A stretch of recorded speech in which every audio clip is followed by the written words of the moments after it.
La noche cae sobre la ciudad y en las sombras de las casas más antiguas susurran historias que pocos se atreven a contar.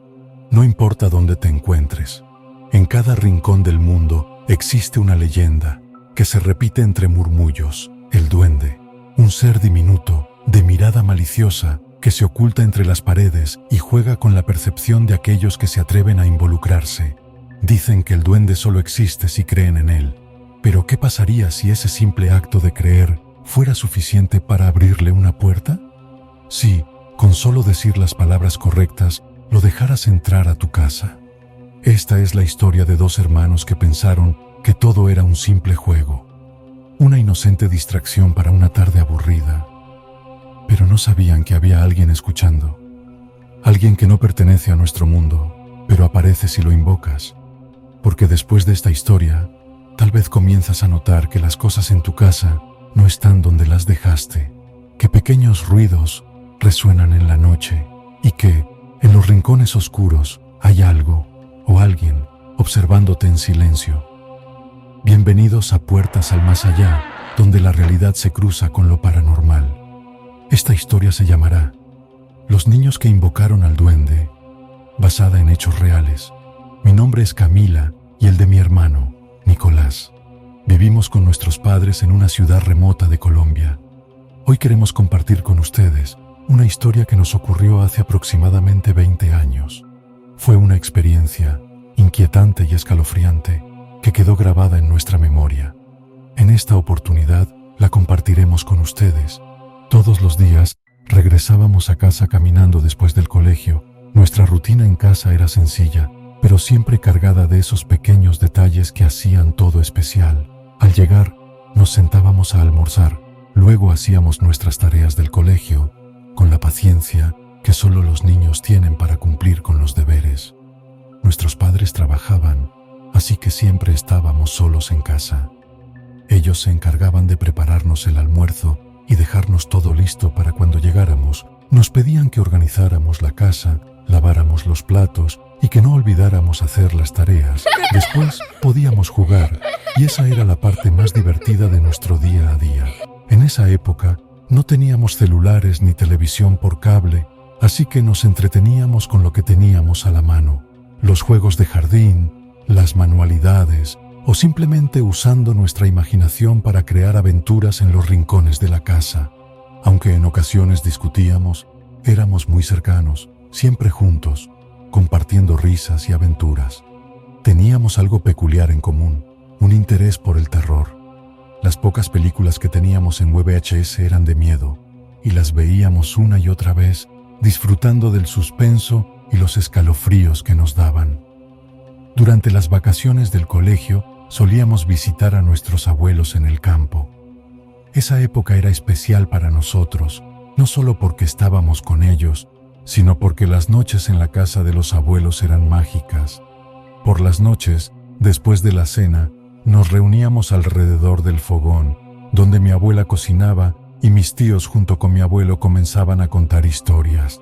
El ambiente del campo, con su aire fresco y la oscuridad de la noche, siempre daba ese toque misterioso a las historias. Había una que en particular que nos cautivaba, la leyenda del duende. Era algo que todos conocían, pero a la vez pocos se atrevían a hablar en voz alta. Nos contaban que se decía que era un ser extraño, de estatura muy pequeña, con una larga barba y un cabello que caía desordenado sobre sus hombros. Pero lo más inquietante era su rostro, marcado por una expresión malvada, como si siempre estuviera tramando algo en la oscuridad. El duende se aparecía en las noches, acechando a aquellos que se aventuraban solos en la oscuridad, a los borrachos que deambulaban sin rumbo y a quienes caminaban por los senderos sin cuidado. Se decía que este ser misterioso los envolvía en un trance extraño, llevándolos por caminos oscuros y laberínticos hasta que sin previo aviso los abandonaba en lugares desconocidos. Despertaban, siempre al amanecer, las víctimas se encontraban desorientadas, sin recuerdos de lo ocurrido, como si hubieran estado en otro mundo o bajo el efecto de un hechizo. También nos decían que algunos eran traviesos, se divertían escondiendo cosas o moviéndolas del lugar, Otros, más oscuros, causaban malestar con su presencia, sin que nadie los viera, pero con el constante sentimiento de que algo estaba fuera de lugar. Nos fascinaba escuchar todo esto, y cuando regresábamos a casa después de nuestras vacaciones, a menudo hablábamos de ello entre nosotros. Nos gustaba sentir ese miedo de las historias, esa misma sensación que se respiraba alrededor de la fogata de los abuelos. Era una mezcla de excitación y temor que nos unía más, y aunque sabíamos que todo era solo una leyenda, había algo en esas historias que nos mantenía alerta, como si en algún rincón oscuro algo pudiera estar acechando. Una tarde, como de costumbre, salimos del colegio y seguimos nuestra rutina habitual. Almorzamos, hicimos nuestras tareas y luego nos sentamos en el suelo de la sala a charlar. Hablábamos sobre lo que más nos gustaba, las historias de miedo que tantas veces habíamos escuchado en casa de nuestros abuelos, pero esa vez se nos ocurrió algo diferente. Una idea descabellada se nos cruzó por la mente. En ese momento nos pareció emocionante y hasta divertida. Yo tenía 12 años y Nicolás, mi hermano menor, tenía 9. Éramos lo suficientemente niños como para no pensar en los peligros de nuestros actos, pero lo bastante curiosos como para intentar algo que desafiara lo desconocido. La idea era simple, aunque ahora que lo pienso, un tanto imprudente. Habíamos oído muchas veces que en el campo era común ver al duende, pero en la ciudad, en una casa como la nuestra, sería extraño, o tal vez imposible. Pero la monotonía de aquel día nos había agotado, el aburrimiento nos hacía buscar cualquier excusa para vivir algo diferente. Así que Nicolás, con su entusiasmo, dijo: ¿qué tal si la historia del duende es real? Vamos a nombrarlo 3 veces. Tiene que aparecer. Hagamos esto y vemos qué pasa. Aunque eran historias de nuestros abuelos, era difícil creer en ello, pues jamás habíamos visto algo similar y éramos un poco escépticos respecto a los espíritus malignos. Yo lo miré y asenté mi cabeza estando de acuerdo con la idea. La adrenalina de un juego peligroso nos empezó a correr por las venas. Nos miramos y reímos, y decidimos hacerlo, nombrando estas palabras: creo en el duende, creo en el duende, creo en el duende. Tomamos un par de objetos, unas llaves y un muñeco de plástico, y los colocamos sobre la mesa del centro de la sala. Luego, fingimos que nos íbamos, como si le estuviéramos dando espacio para que hiciera su travesura. Salimos de la habitación y esperamos en el pasillo durante unos minutos, esperando que aparecieran en otro lugar o se cayeran de la mesa. Esperamos en silencio, con los oídos atentos, pero no ocurrió nada. La casa seguía igual de tranquila, sin cambios en el ambiente. Si realmente existía, debía hacer lo que decían las historias. Pero los objetos estaban en su sitio, intactos, como si nuestra pequeña invocación no hubiera significado nada. Nos miramos con una mezcla de decepción y alivio. Quizás solo eran historias después de todo.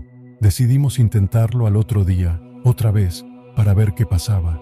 Entonces procedimos a hacer lo mismo, y luego salimos de la sala con una mezcla de emoción e incertidumbre. Era una completa locura lo que estábamos haciendo, pero nos divertía. Nos reímos, convencidos de que era una tontería, que nada pasaría. Pero, de repente, un ruido seco interrumpió nuestra risa.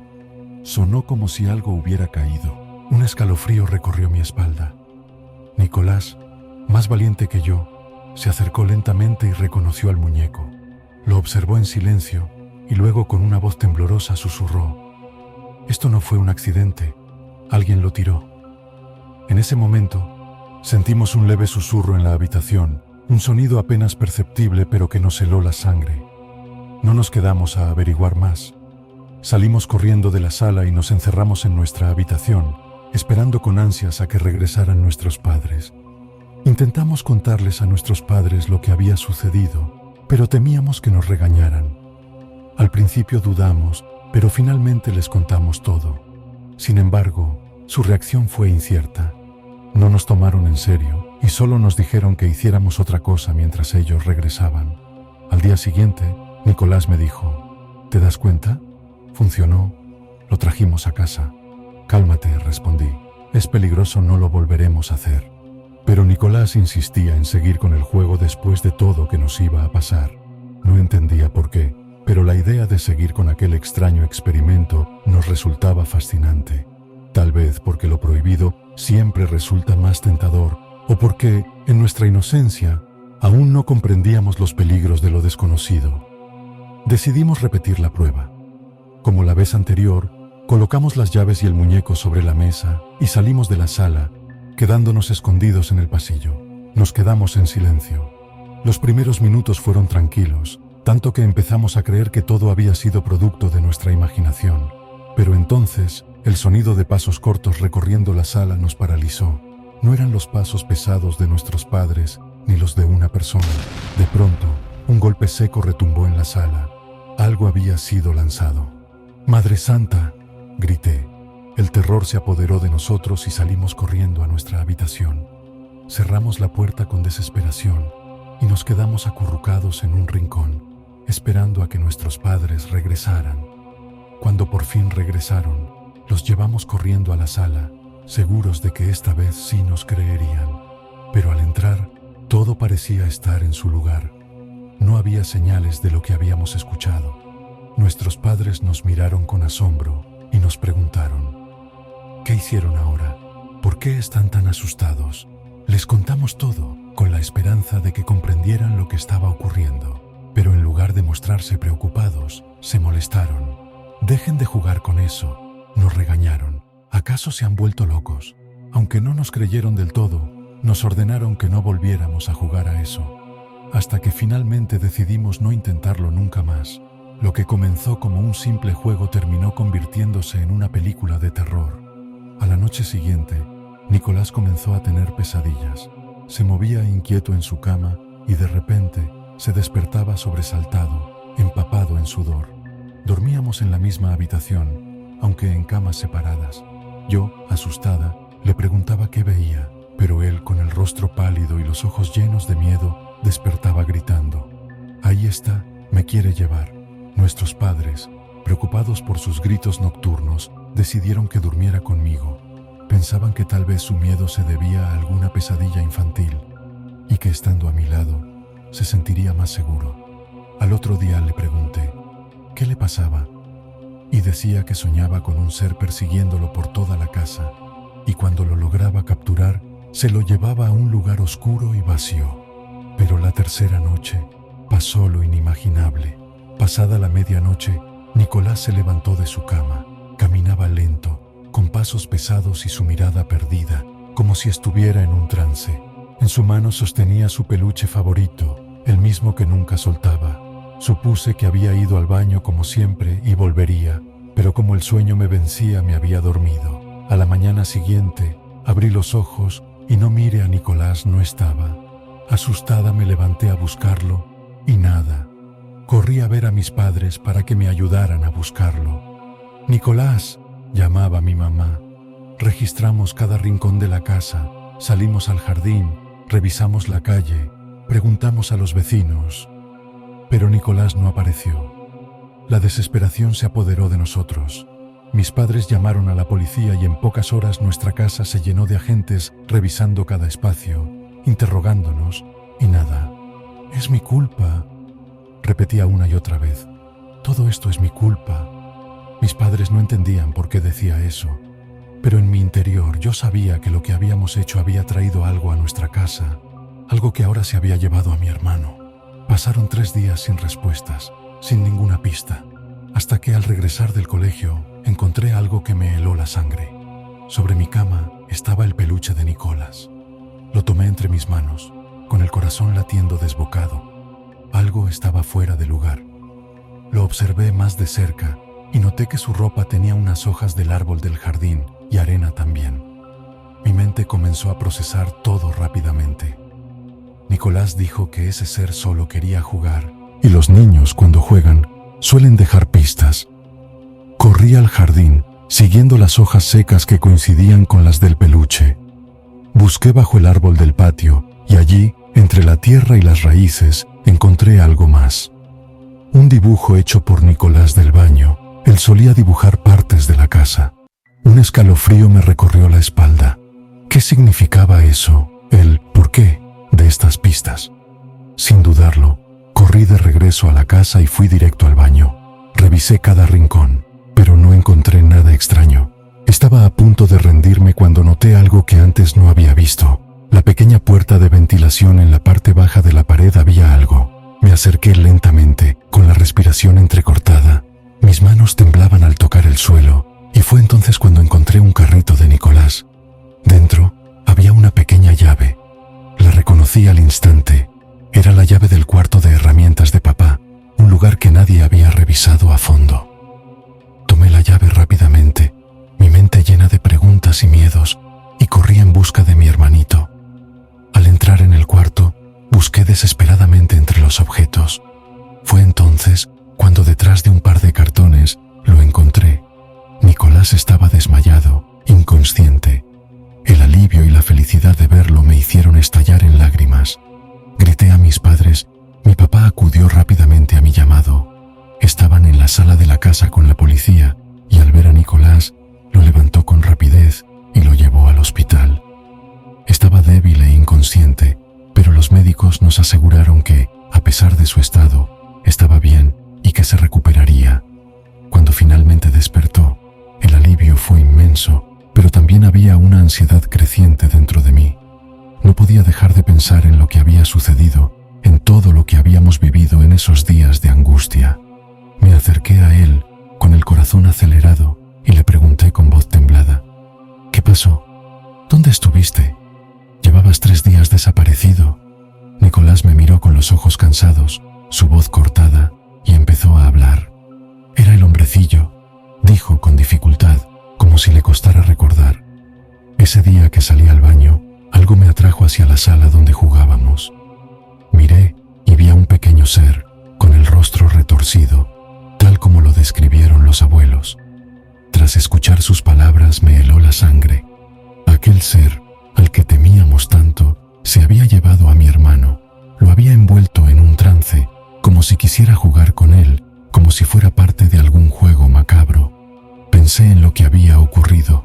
El ser había estado escondido, esperando el momento perfecto para atraparlo, y de alguna forma jugó conmigo para que encontrara a mi hermano. Con el paso de los días, Nicolás se fue recuperando y finalmente volvimos a casa. Sin embargo, algo había cambiado en él. Estaba más pensativo, más callado y siempre con una mirada distante. Empezó a dormir nuevamente en mi cama, pero ya no era el mismo niño de antes.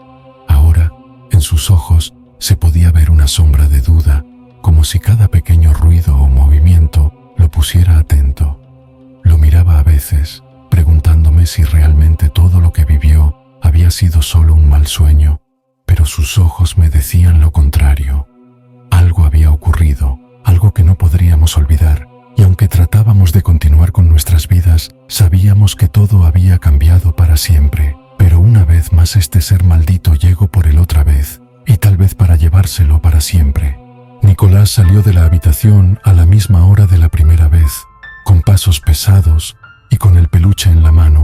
Yo estaba muy atenta a él, pues nunca más se lo iba a llevar. Me levanté muy sigilosamente atrás de él mirando si iba al baño o ver dónde iba. Al ver que iba hacia la sala, decido seguirlo, y desde el pasillo divisé una figura diminuta. Sin embargo, la luz estaba apagada y no podía verlo claramente. Escuchaba una voz susurrando: «Ven, ven». Un escalofrío recorrió todo mi cuerpo, pero sentía en mi corazón el miedo que me paralizaba. Sin pensarlo 2 veces, grité con todas mis fuerzas: «¡Nicolás! ¡Nicolás, despierta, hermano!». Nicolás se detuvo de repente, su cuerpo rígido, como si algo invisible lo sujetara. Sus ojos vidriosos reflejaban un abismo sin fondo, y su respiración era entrecortada, irregular. Le grité con todas mis fuerzas, sacudiéndolo, y en ese instante pareció despertar bruscamente, como si hubiera estado atrapado en un sueño del que no podía salir. Su mirada se encontró con la mía, pero lo que vi en sus ojos me heló la sangre, un terror absoluto e indescriptible. De pronto, comenzó a llorar de forma desgarradora, con sollozos que parecían provenir de un dolor más allá de lo humano. «Ayúdame», susurró con voz temblorosa. Pero no era solo una súplica. Era un ruego desesperado, como si algo dentro de él estuviera luchando por salir. Su cuerpo temblaba, y por un segundo sentí que Nicolás no tenía control sobre sí mismo. Sin dudarlo, corrí hacia él y tomé su mano con fuerza, apretándola hasta que nuestros dedos dolieron. Quería que sintiera que estaba ahí con él, que no estaba solo. Lo miré a los ojos y le dije: tranquilo, hermano, nosotros lo trajimos, nosotros lo sacamos. Entonces, sin soltarlo, comenzamos a repetir con fuerza: ya no creemos en el duende, ya no creemos en el duende, ya no creemos en el duende. El aire en la habitación se volvió espeso, irrespirable. Las paredes crujieron como si la casa entera estuviera protestando contra nuestras palabras. Y luego, un grito agudo, lleno de rabia y malicia, perforó el silencio. Un chillido inhumano que se alzó como un lamento condenatorio. ¡No! La oscuridad pareció retorcerse. De repente, la puerta se azotó con tal fuerza que el suelo vibró, y una ráfaga de viento helado nos golpeó el rostro. Detrás de nosotros, mis padres estaban de pie, inmóviles. Sus rostros reflejaban asombro y miedo, pero no hicieron nada, no porque no quisieran, sino porque entendieron que esta batalla era solo nuestra.